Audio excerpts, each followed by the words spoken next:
Apat na miyembro kan Communist Terrorist Group o CTG ang nahulog na sa kamot kan otoridad, makalihis na magkadarakop sa magkakasuhay na operasyon sa San Jacinto, Masbate kan nakaaging simana. Binistoan mga ini na si Danilo Meriales Icantela, 56 anyos, construction worker asin residente kan barangay Kantor na Monreal, Masbate. Virgin Rihano e Almonicar alias Ninang Asinmika, 53 anyos, residente kan barangay Bagakay, San Jacinto, Masbate, na 25 taon ng miyembro kan CTG. Richard Ahitan Ilubiano, 30 anyos, mayong agom, laborer asin residente kan sitio na Basagan Barangay Ginhadap, Monreal, Masbate, asin ang Vice Commanding Officer kan grupo na si Salvador Altiche Ibuhay, 44 anyos, habal-habal driver asin residente kan sitio Tigi Poblasyon Batuan, Masbate, na interong miyembro kan Larangang 4, SRC-4 Guerrilla Fighter, PSR listed Platoon 1, KLJ North, SRC-4 na nakabase sa probinsya kan Masbate. Sigun kay Police Master Sergeant Noli Bartulay, ang Chief Investigator kan San Jacinto Municipal Police Station, na inaman puminalagpaan mga akusado asin kusang o miniba kan arrestarong kan otoridad.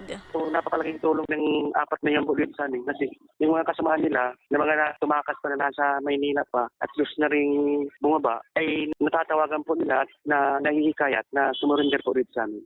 Naging matrayumpuman ang operasyon sa kusog kan warrant of arrest na pig-issue ni Honorable Arturo Clemente Berivel, ang presiding judge kan RTC 5th Judicial Region Branch 50 kan San Jacinto, asin sa pinagsararong para sa kan San Jacinto Municipal Police Station asin kan First Provincial Mobile Force Company. Naaatubang si Cantela asin Almonicar sa kasong murder na mayong rekomendadong piyansa. Kasong attempted murder ang pigkakaatubang ni Lubiano na may 120,000 pesos na rekomendadong piyansa para sa iyang temporaryong libertad. Mantang kasong frustrated murder na may 200,000 pesos na piyansa asin ang murder na mayong rekomendadong piyansa ang pigkakaatubang ni Buhay.